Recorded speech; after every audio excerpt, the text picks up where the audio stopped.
Olá, amigos da ITV News, aqui é o Joaquim Leite Neto falando aqui dos Estados Unidos. Estou aqui com um dos homens que causou muita polêmica durante a eleição presidencial no Brasil, mas olha, ele foi uma chave importante para a abertura da porta para a vitória do Jair Bolsonaro. Estou aqui com o grande Olavo, o professor Olavo de Carvalho. Professor, muito obrigado por nos receber aqui. E a minha primeira pergunta é, o Brasil tem jeito? Tudo sempre tem jeito, né? Mas... Enquanto eu não morrer, ainda dá para ter esperança de fazer alguma coisa. Mas eu penso o seguinte, qual é a força social que pode ter uma atuação positiva? Você pega os vários grupos, né, de pessoas, pega os empresários, você pega os militares, você pega os estudantes, você pega os professores, você pega os jornalistas, etc. Que grupo tem uma atitude positiva? Só o povão anônimo. Você não tem um grupo social decente, nenhum. Confia em banqueiro? Não. Confia em empresário? Não. Confia em advogado? Não. Confia em juiz? Não. Confia em jornalista? Não. Confia em político? Não. Confia em militar? Não. Mas tem a massa popular. Ela ainda é correta. Então, uma coisa que precisava fazer no Brasil, eu mesmo usei isso aí antes da eleição, quer dizer, o Brasil precisa de um período de democracia plebiscitária, onde as decisões principais são entregues ao povo. Você está entendendo? Você vê, o de Gaulle, Charles de Gaulle, tem uma carreira, um sucesso espetacular. Qual era o segredo dele? Fazer plebiscito. Você fala, o que vamos fazer? Fala, vamos perguntar para o povo. Daí você faz o plebiscito, você faz o que o povo mandou fazer. Não tem como dar errado. Agora, no Brasil, fizeram o plebiscito das armas, depois que obedeceram o plebiscito, não. Então, é este o problema. As lideranças no Brasil acham que elas sabem, que elas têm que dar solução para tudo. Não é verdade isso. Quem tem que dar solução é o povo. O povo está acomodado? Não, eu acho que o brasileiro está muito alerta, é incrível. Eu acho que a consciência popular, consciência política do brasileiro, eu acho que é a mais aguda do mundo. Você não vê um povo, outro povo que esteja entendendo tão bem as coisas como o brasileiro. Só que é o seguinte, o povo não tem meios de ação. Os meios de ação são tomados do povo e ficam na mão dos picaretas, a elite. As elites, como diz o Lula. Quando começou no Brasil essa fobia pelas armas, o senhor acha que o... Não, o Brasil sempre teve isso, porque há muito tempo não tem armas. Quem foi que no Brasil inventou o negócio dos calibres privativos? Foi as Forças Armadas, no governo de 64. Então já começaram a tomar as armas das pessoas naquela época. Quando eu era moleque, todo mundo tinha arma. Eu ganhei minha primeira espingarda, tinha 8 anos de idade. Né? Ia dar tiro lá no sítio do meu avô, que era perto ali de Sarto de Itur. Né? Ia lá, só tirava em cobra, não era caçada séria. Né? Mas me acostumei, aprendi. Todo mundo, meus primos tinham arma, todo mundo tinha. Era normal. E você não tinha criminalidade como tem agora. Daí, quanto mais armas, pessoal, quanto mais proibiu armas, mais a criminalidade subiu. Por quê? Só bandido pode ter arma. Essa é uma coisa tão óbvia, né? Você vê, uma vez, a gente morava ali perto do Duque de Caxias, 4 vagabundos tentaram invadir a minha casa. Por que eles não conseguiram? Porque eu estava armado, eu não precisei dar um tiro. Eles me viram na janela com a arma, eu estava na janela atrás, eles ali no meio do quintal. A situação deles não era vantajosa, eles mediram e falaram, vamos embora. Eles não precisou sequer dar um tiro. Agora, se eu tivesse desarmado, eu não estaria aqui falando com você hoje. Teriam matado a mim, minha família. Então, como é que eu vou reclamar de arma? A arma salvou minha vida, meu Deus do céu. O Brasil está pronto para que a população tenha o mesmo direito que tem aqui a população americana? Claro, mas é evidente que está. O pessoal precisa respeitar mais o povo brasileiro. Você vê essas manifestações populares imensas, as maiores que houve na nossa história, não se quebra uma vidraça, não se fura um pneu. Você não vê ninguém xingando ninguém. É tudo em ordem. O povo brasileiro é muito... Isso eu escrevi em 2013, eu escrevi isso. Vocês que se metem a líderes, vocês tinham que seguir o povo, porque o povo sabe o que está fazendo e vocês não sabem. Não, é um povo muito bem formado, um povo lúcido, povo maduro e não tem líderes à altura. Você está entendendo? Veja, os líderes começaram a aparecer naquela época, Kim Katakoquinho e outros, era só carreirismo, meu Deus do céu, não eram pessoas sérias. Ninguém tinha boa intenção. Veja, ninguém tem amor ao povo brasileiro, porque eu vou provar para você. O que é uma identidade nacional? é a memória dos feitos realizados em comum, a memória dos grandes feitos do passado. Onde está registrado isso? Na história, na literatura e na língua nacional. O sujeito que não tem amor pela língua nacional, pela literatura nacional, não tem amor ao Brasil. Qual desses caras tem isso? Nenhum. Não liga para isso. Eu passei... Primeira coisa que eu fiz na minha vida foi ler tudo que eu podia da literatura nacional e da história nacional. Então, eu aprendi a amar o meu país. Não nasci sabendo, eu aprendi. Porque eu li e eu vi quanto custou. Eu vi os esforços que foram feitos. Eu vi quantidades de heroísmo, de genialidade que foram empregados para construir o Brasil. Eu sei quanto custou. Agora, esse pessoal não sabe. Eles não sabem de onde saiu nem os direitos que eles têm. Então, eles não têm gratidão. Se você não tem gratidão ao passado, você não tem amor à pátria. O amor à pátria é obrigatório para todo mundo que é cristão. Faz parte do mandamento de honrar pai e mãe. Se você não honra os seus antepassados, você está violando o mandamento. Então, faz parte da religião. O patriotismo faz parte da religião, sim. Não o culto idolátrico da pátria. Minha pátria é acima de todas as outras. Não, não é verdade. Minha pátria não está acima das outras. Ela é igual às outras. Mas nós temos o nosso direito, tá entendendo? É como dizia o ex-presidente, vice-presidente Orlando Chaves. Minha cadeira é pequenininha, mas nela sento eu. Tá entendendo? Hoje, nós temos o Senado, a Câmara dos Deputados e o STF. Por que eles atrapalham tanto o governo federal hoje? Porque a elite brasileira foi mal formada. O que se exige da elite brasileira? Nada. O que se dá a ela? Tudo. Só tem filhinho de papai, carreirista, vigarista. Você não vê uma pessoa de inteligência notável. Você pega todos os caras que estão aí, esses deputados, senadores, ministros, generais, etc. Me mostra um livro importante que vocês tenham escrito. Nada. Você vê que nos Estados Unidos, vários dos presidentes americanos foram grandes escritores. Estão entre os maiores escritores da língua inglesa. Theodore Roosevelt, né? Lincoln, né? O próprio Ronald Reagan. Quando eu li o diário do Ronald Reagan, eu falei, meu Deus, camarada é escritor de primeiríssima ordem. O pessoal não sabia por quê, porque o diário era inédito. Então, depois que ele morreu, publicaram, né? Então, você vê assim na França, né? Quando saiu o presidente Georges Pompidou, ia fazer uma viagem, ele parava para fazer uma conferência na Academia de Letras. E depois ia fazer os discursos políticos. Tá entendendo?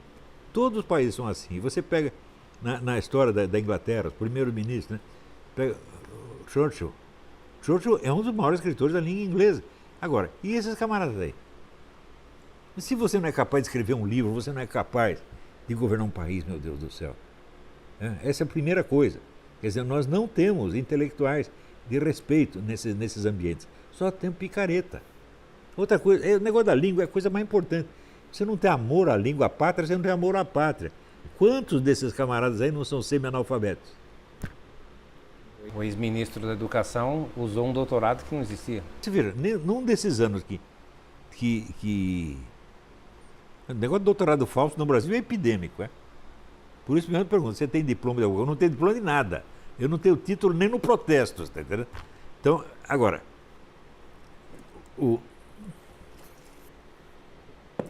num dos anos que os estudantes brasileiros tiraram o último lugar no PISA, aquele teste internacional, o ministro da Educação, o tal de Paulo Renato, sabe o que ele disse? Poderia ter sido pior. Ele ficou pior. Pior do que o último lugar, não tem um lugar para nós, então. Como é que um ministro da Educação fala uma coisa dessa? Um dia tem uma reunião de ex-reitores, chefiado pelo Zé Goldenberg. Eu, por mim, botaria aqueles caras tudo na cadeia ou no hospício. Porque olha o que vocês fizeram. Existe o ditado latino, si monumentum requiris circumspice. Se você quer um monumento para você, olha em torno, olha o que você fez, esse é o seu monumento. Então, o monumento desses ministros da Educação, desse empresário metido educador, está aí um monumento, olha o que vocês fizeram. Agora, eu posso dizer isso porque assim, eu sou educador. Né? No meu curso eu digo assim, quem é inteligente sai mais inteligente, quem é burro sai louco. Né? Pouquíssimos saíram loucos, mas veja, se você vê a produtividade intelectual dos meus alunos, eu estou com muito orgulho deles. E também tenho orgulho do meu trabalho. O que eu estou fazendo, eu sei fazer, porra. Não me peça para fazer outra coisa. Por exemplo, Quando o Bolsonaro me pediu para ser ministro da Educação, eu falei, não tenho capacidade para isso. Porque eu sou um bom professor, mas não quer dizer que eu vou ser um bom ministro por causa disso.